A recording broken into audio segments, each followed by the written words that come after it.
வணக்கம். தமிழ்நாடு பெரியார் மண் தான், திராவிட மண் தான் அப்படிங்கிறத உயர் நீதிமன்றத்துக்கு நீதிபதிகள் நியமிப்பாங்க பாருங்க. அந்த அறிக்கை நிரூபிச்சிருக்குங்க. அது என்னங்கிறத பார்க்கலாம். அதாவது நாடாளுமன்றத்தில் ராஷ்டிரிய ஜனதா தளத்தை கட்சியைச் சேர்ந்த எம்பி மனோஜ் ஜா அப்படிங்கிறவர் ஒரு கேள்வி எழுப்பியிருந்தார் மோடி அரசாங்கத்திட்ட. அதற்கு அர்ஜுன் ராம் மேக்வால் யாரு மோடி அரசின் சட்ட அமைச்சர் அந்த கேள்விக்கு பதில் சொல்லியிருக்கிறாங்க. அது என்ன அப்படின்னா, இந்தியாவில் 2018 இப்ப வரைக்கும் நியமிக்கப்பட்ட உயர்நீதிமன்ற நீதிபதிகள் இருக்காங்க பாருங்க. அதுல மொத்தம் நியமிக்கப்பட்ட 715 நீதிபதிகள்ல 551 பேர் உயர் வகுப்பை சேர்ந்தவர்கள். அதாவது 77% பேர் உயர் வகுப்பு. உயர் வகுப்புன்னா எது தெரியுதா? பிசி எம்பிசி எல்லாம் கிடையாதுங்க. நம்ம ஹெச் ராஜா, ரங்கராஜ் பாண்டேலாம் யாரை பற்றி புகழ்ந்து பேசிகிட்டு இருப்பாங்க? அந்த உயர் வகுப்பு. அவங்க தான் உயர் நீதிமன்ற நீதிபதிகளாக அதிக எண்ணிக்கையில் 715 பேர் நியமிக்கப்பட்டதில் 551 பேர் அவங்களா தான் இருக்காங்க. சரிங்க, அப்போ இந்த பிசி எம்பிசி இவங்கெல்லாம் எவ்வளோங்க இருக்காங்க அப்படின்னு பார்த்தா 89 பேர் தான் மொத்தமே இருக்கிறாங்க. இவங்கெல்லாம் ஷெட்யூல் காஸ்ட் பார்த்தோம் அப்படின்னு சொன்னோம்னா 22 பேர் இருக்கிறாங்கங்க. இதுதான் இந்திய அரசு, அவங்க மோடி அரசு வெளியிட்ட அறிக்கை ஒன்று.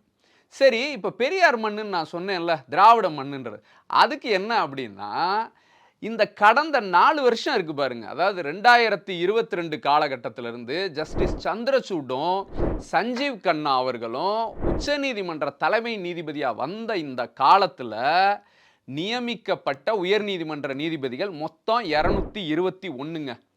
அதில் சென்னை உயர்நீதிமன்றத்துக்கு நியமிக்கப்பட்ட நீதிபதிகள் எண்ணிக்கை 17. சரிங்களா? 17. இந்த 17 உயர்நீதிமன்ற நீதிபதிகளில் 15 பேர் பிசி, எம்பிசி, எஸ்சி, எஸ்டி, சிறுபான்மையினர் சமூகத்தை சேர்ந்தவர்கள்.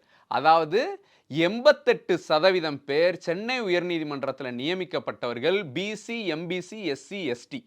புரியுதுங்களா? ஏன் இது திராவிட மண், பெரியார் மண்ணுன்னு சொல்கிறோன்னா, இந்திய அளவில் நியமிக்கப்பட்ட நீதிபதிகளில் 77% பேர் உயர் வகுப்பு. ஓபிசி, பிசி, எஸ்சி, எம்பிசி இவங்கெல்லாம் கம்மி.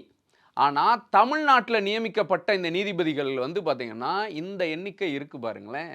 இதுதான் ரொம்ப முக்கியமான ஒரு விஷயம். அதனால தான் நம்ம திரும்ப திரும்ப சொல்கிறோம். ஏன் மற்ற மாநிலங்களில் இது இல்லை அப்படின்னு சொல்லி பார்த்தோம் அப்படின்னா, இந்தியாவில் இருக்கக்கூடிய பிற மாநிலங்கள் பாருங்கள். அதாவது டெல்லி உயர்நீதிமன்றம், பீகாரில் இருக்கக்கூடிய பாட்னா உயர்நீதிமன்றம், வெஸ்ட் பெங்காலில் இருக்கக்கூடிய கொல்கட்டா உயர்நீதிமன்றம், மத்திய பிரதேசில் இருக்க உயர்நீதிமன்றம், உத்தரப்பிரதேசத்தில் இருக்க உயர்நீதிமன்றத்திலலாம் இந்த பிசி, எம்பிசி, எஸ்சி, எஸ்டியிலிருந்து உயர்நீதிமன்ற நீதிபதிகளை இந்த காலங்களில் நியமிக்கவே இல்லைங்க, இந்த 3 வருஷங்களில். அப்போ பார்த்துக்கங்க, அங்கெல்லாம் அந்த சமூகத்தை சேர்ந்தவங்க மேலே வரக்கூடிய வாய்ப்பே கிடையாது. ஆனால் நம்ம மாநிலத்தில் தான் இந்த சூழல் இருக்குது.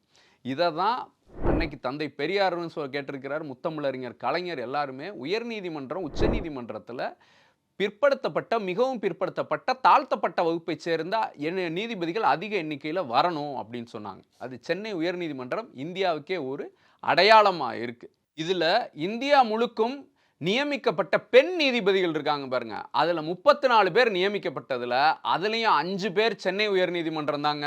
அப்போ பார்த்துங்க, அந்த இடத்துலையும் ஒரு சமத்துவம் அப்படிங்கிறது சென்னை உயர்நீதிமன்றத்தில் மட்டும்தான் இருக்குது. குஜராத்தெல்லாம் 15வது இடத்துல இருக்குது. நல்லா தெரிஞ்சுக்குங்க.